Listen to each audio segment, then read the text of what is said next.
Hello viewers, welcome to logic security channel. আশা করি তোমরা সকলে ভালো আছো। তো আজকে আমরা করব এনটিপিসি এবং রাজ্যের বিভিন্ন পরীক্ষায় আসা একটা কমন কোয়েশ্চেন, পা এবং মাথার যে ম্যাথসের প্রবলেমগুলো আছে সেইটা। আর প্রথমত একটা কথা বলে রাখি, এই কোয়েশ্চেনটা আমি 4টে মেথডে তোমাদের করাবো, ঠিক আছে? আশা করি আর কোনোদিনও এই কোয়েশ্চেনটা তোমরা ছেড়ে আসবে না। তো চলো অঙ্কটা শুরু করা যাক। দেখো অঙ্কটা বলেছে, there are pigeons and rabbits in a zoo. If heads are counted, then there are 90 total, and if legs are counted, then there are 224 total. Find the number of pigeon. প্রথম মেথডটা যদি করি, ফার্স্ট বলেছে যে আমি suppose ধরে নিলাম extra pigeon আছে, ওকে, আর ওয়াইটা rabbit আছে, তাহলে টোটাল মাথার সংখ্যা কত?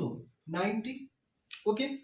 সেকেন্ড, এক্সট্রা পিজিয়ন মানে এক্সট্রা পায়রা দুটো করে পা, তাহলে টোটাল পায়ের সংখ্যা হচ্ছে 2x প্লাস ওয়াইটা খরগোশ, এদের 4টে করে পা, তাহলে টোটাল পায়ের সংখ্যা হচ্ছে 4y সমান টোটাল পা কত বলেছে? 224টা, ওকে। তাহলে এটাকে আমি 1 নম্বর ফর্মুলা করলাম, এটাকে 2 নম্বর করলাম। এবার একের সাথে আমি যদি 2 গুণ করি, তাহলে 2x plus 4y equals to 224 ছিল, আর এটাকে করলে 2x plus 2y equals to 180। এবার যদি মাইনাস করে দিই, তাহলে 2x এর টার্মটা কেটে গেল, তাহলে 2y ইকুয়ালস টু 4 44, y সমান হয়ে গেল 22, y সমান হয়ে গেল 22। এই 22টা কে? এই 22টা হচ্ছে খরগোশের সংখ্যা, এটা হচ্ছে র্যাবিট। তাহলে পিজিয়নের সংখ্যা 90 মাইনাস 22 সমান 68, ওকে। এটা হয়ে গেল আনসার। তাহলে এটা হলো ফার্স্ট মেথড, ওকে। এবার সেকেন্ড মেথডটা করি।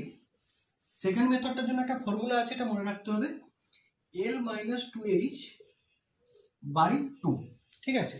এটা থেকে যে নাম্বারটা বেরোবে সেটা অলওয়েজ 4টে লেগের যে প্রাণীটা থাকবে তার সংখ্যা বেরোবে, ওকে। অলওয়েজ এই ফর্মুলাটা থেকে, এটা কিন্তু মাথায় রাখতে হবে। তাহলে যদি এই ফর্মুলাটা ইউজ করি, টোটাল লেগ ছিল আমার 224টা মাইনাস 2 ইন্টু টোটাল হেড ছিল আমার 90 বাই 2 করলে 112 মাইনাস 90 সমান 22টা। দেখো বললাম 4টে লেগের সংখ্যাটা বেরোবে, ওকে। এবার পায়রার সংখ্যা, পিজিয়নের সংখ্যা, তাহলে কি হবে? 90 মাইনাস 22 সমান 68, আনসার। এবার 3 নম্বর মেথডটা দেখো। প্রথমত পায়ের সংখ্যা একটাতে আছে দুটো, পায়রার আছে দুটো, আর কি বলে তোমার খরগোশের আছে 4টে, ওকে। টোটাল পায়ের সংখ্যা আছে 224, টোটাল মাথা আছে 90টা, তার মানে গড় পায়ের সংখ্যা আমার 224/90, ঠিক আছে।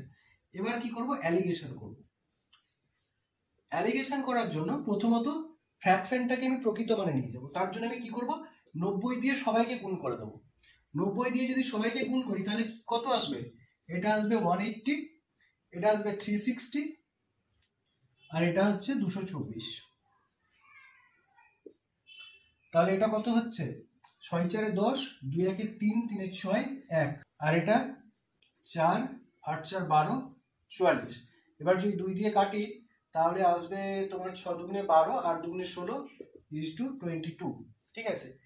এটা টোটাল ভ্যালু তাহলে কত হলো? 8 2 10, 2 1 3, 6 3 9। আচ্ছা, এইটা হলো টোটাল অ্যানিমেলের সংখ্যা, মানে পিজিয়ন প্লাস হচ্ছে র্যাবিট, খরগোশ প্লাস হচ্ছে তোমার পায়রা। আর এটা ছিল হচ্ছে তোমার পিজিয়ন, এটা ছিল র্যাবিট, কারণ এখানে দুটো পায়ের ছিল পিজিয়ন আর এটা ছিল র্যাবিট, ওকে। তাহলে এই 90 ভ্যালু হচ্ছে 90। এবার আমার চেয়েছে হচ্ছে পায়রার ভ্যালু 68 এর, তাহলে 68 এর ভ্যালু 90 বাই 90 ইন্টু 68, 90 90 কেটে গেল, তাহলে 68 হয়ে গেল সঠিক আনসার। এবার নেক্সট মেথড। পিজিয়নের পা ছিল দুটো, র্যাবিটের পা ছিল 4টে, টোটাল মাথা ছিল 90, আর টোটাল পা ছিল 224।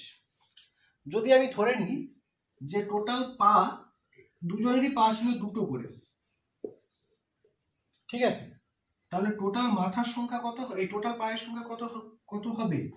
যদি দুজনেরই দুটো করে পা থাকে তাহলে টোটাল 90টা মাথা আছে, সো টোটাল পায়ের সংখ্যা হবে 180, তাই তো? তাহলে এখানে বেশি পা কতগুলো হচ্ছে?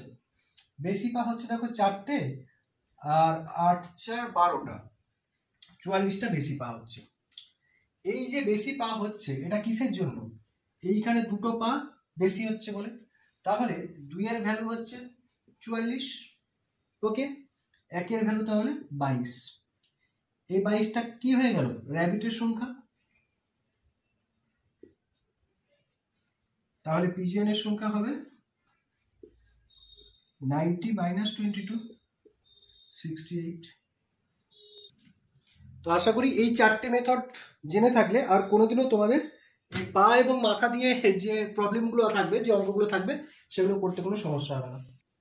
4টি মেথডের মধ্যে কোন মেথডটা সব থেকে ভালো লাগলো অবশ্যই কমেন্ট করে বলবে। আর তো চ্যানেলটা অবশ্যই সাবস্ক্রাইব করে দিও, পাশে থেকো। আজকের মতো টাটা, বাই বাই, ভালো থেকো।